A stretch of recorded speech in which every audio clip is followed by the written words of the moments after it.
In this lesson, we will explore different types of controls available in Power Apps and how they can be used to enhance user experience.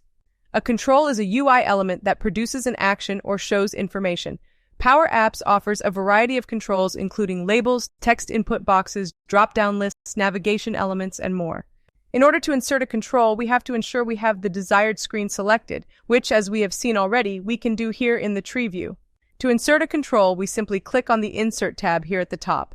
And as we can see, the Insert tab offers a wide range of control types to choose from, organized in categories by its type. Let's take a brief look at each. At the top of the list, we have the most commonly used controls, including elements such as text labels, an edit form, text input, vertical galleries, the rectangle shape for design, a date picker, and a button. Input controls in Power Apps are components or elements that allow users to provide data or interact with the app. These controls are used to capture user input such as text, numbers, dates, and selections. They facilitate data entry and enable users to interact with the app's functionality. Display controls in Power Apps are used to present and show data to users in a user-friendly and visually appealing manner. These controls are responsible for displaying information retrieved from data sources or calculated within the app.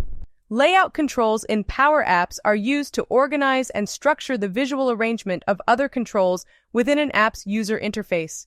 They help to control the positioning, alignment, and grouping of controls, allowing you to create well-structured and visually appealing app layouts.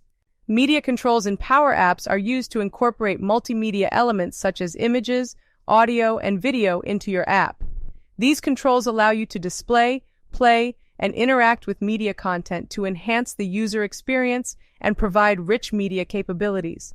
Icon controls in Power Apps allow you to add and display graphical icons within your app's user interface.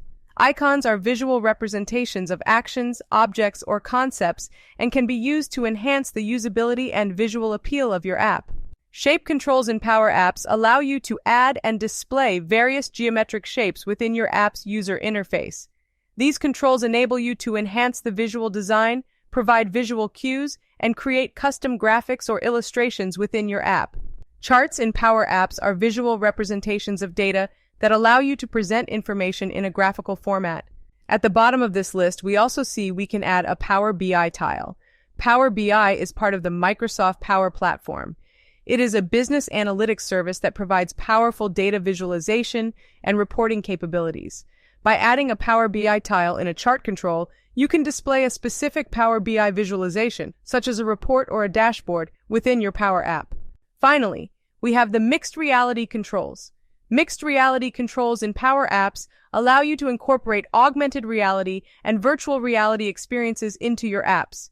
These controls enable you to create immersive and interactive experiences by overlaying digital content on the real world or by placing users in virtual environments. We're now going to insert a question mark icon on our Browse page that will link to our tutorial screen. I'll search for it under the icons list and simply drag it over to my desired location on the canvas. Note that there is a search bar in the Insert tab, so if we know what we are looking for, we can type it in here and drag it over as before. I'll delete this one by pressing delete on my keyboard as we don't need it here. This question mark icon is a little hard to see, so I'm going to change the color of it to white. I'll make it a little smaller and align it nicely with the rest. If I wanted to move the question mark to where the sort by icon is, I could try to delete it, but this brings up errors.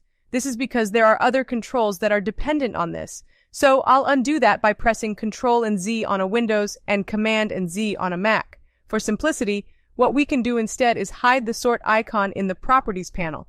To do this, we can turn this visibility switch to off. I can then go ahead and drag it over to where I want it. As we will use this icon to navigate to the Browse screen, I will rename it to something more meaningful.